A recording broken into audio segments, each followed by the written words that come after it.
সে আমরা লিখে সার্চ করব XI class CLAS class admission. XI class admission লিখে সার্চ করার পর ঠিক এরকম একটা ইন্টারফেস আসবে। আসার পর আমরা এখানে ক্লিক করে দেবো। প্রথম যে লিঙ্কটা থাকবে এখানে ক্লিক করার পর নতুন একটা ইন্টারফেস আসবে। আসার পর স্টুডেন্ট ড্যাশবোর্ড এখানে ক্লিক করে দিলে নতুন আরেকটা ইন্টারফেসে আসবে। আসার পর উপরে যে থ্রি ডট আইকন দেখতে পারতেছেন, থ্রি ডট আইকনে ক্লিক করার পর আবেদন করুন অপশনে ক্লিক করব। আবেদন করার এখানে বলা হয়েছে আপনি পেমেন্টটি আগে করুন। পেমেন্ট করার জন্য আমরা নগদ অ্যাপসে চলে যাব। লগ ইন করে নিচ্ছি। লগ ইন করে হয়ে গেলে আমরা বিল প্লে একটি অপশন আছে দেখে নিচের দিকে পে বিল, এখানে ক্লিক করব। ক্লিক করার পর শিক্ষা বোর্ডে ক্লিক করে দেবো। শিক্ষা বোর্ডে ক্লিক করার পর উপরে সার্চ আইকনে লিখব XI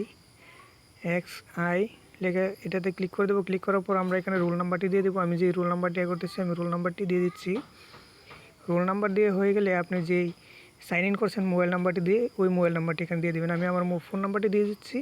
ফোন নাম্বারটি দিয়ে হয়ে গেলে শিক্ষা বোর্ড যেখানে করছেন সেটা দিয়ে দেবেন। ইয়ারটা দিয়ে পরবর্তী ক্লিক করার পর পেমেন্ট পরবর্তী 220 টাকা কাটবে। তারপর এখানে ফিনটি দিয়ে দেবেন নগদের, দিয়ে পরবর্তীতে দিয়ে ট্যাপ করে ধরে রাখলে আপনার পেমেন্টটি সাকসেসফুল হয়ে যাবে। সাকসেসফুল হওয়ার জন্য একটু অপেক্ষা করবেন। অলরেডি হয়ে গেছে, আমরা আগের পেজে চলে আসছি। এবার আবেদন করুন অপশানে চলে যাব।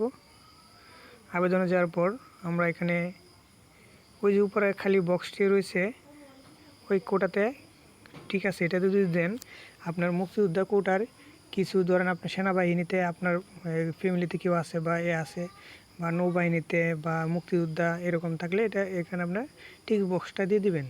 যদি না থাকে তাহলে এটা না দেওয়াটা ভালো মনে করি। তো আমরা নেক্সটে চলে যাব। নেক্সটে চলে যাওয়ার পর আমরা যে বোর্ডে এখানে করব মাইমিসিং বোর্ড। তো আমি স্ক্রল বার করে এখানে মাইমিসিংয়ে চলে যাব। মাইমিসিং দেওয়ার পরে হয়ে গেলে এখানে জেলাটা আমি সিলেক্ট করে দেবো। জেলা মাইমিসিং দেওয়ার পরে এখানে আমি থানাটা আমরা সিলেক্ট করে দেবো। ঈশ্বরগঞ্জ লিখে যদি আমরা সার্চ করি এভাবে পাওয়া যাবে না, হয়তো সহজে আপনারা খুব দ্রুততার সাথে করতে পারবেন। সেটা হচ্ছে আপনার আমি যেহেতু 18 কলেজে আবেদন করব 18 লিখব 18 কলেজ। 18 কলেজে সিলেক্ট করে দেওয়ার পর নিচের দিকে স্ক্রল বার করে যাবেন। যাওয়ার পর একটু অপেক্ষা করবেন। স্ক্রল বার করে প্লাস আইকনে ক্লিক করে দেবো। প্লাস আইকনে ক্লিক করার পর একটু নিচের দিকে যদি লক্ষ্য করেন আমার কলেজগুলো দুটা অ্যাড হয়ে গেছে। তো দ্বিতীয় পর্যায়ে সেম একই রকমভাবে প্রত্যেকটি কলেজ আমি সিলেক্ট করে দেব। তো ঈশ্বরগঞ্জে যে কলেজগুলো রয়েছে আমি সেই প্রত্যেকটা কলেজে এক এক করে আমি 5টি কলেজ অ্যাড করে নিচ্ছি। তো ভিডিওটির সাথে থাকুন। 5টি কলেজ অ্যাড করার পর আমি পরবর্তীতে আসছি।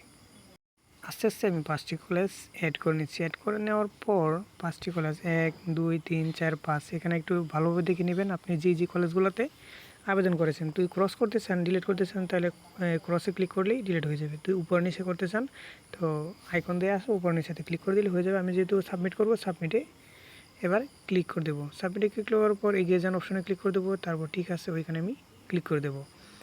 তো এটা ভালোভাবে দেখে নেবেন। ক্লিক করার পর ঠিক এরকম একটা ইন্টারফেস আসবে। আসার পর আমি স্ক্রল বার করে উপরে যাব।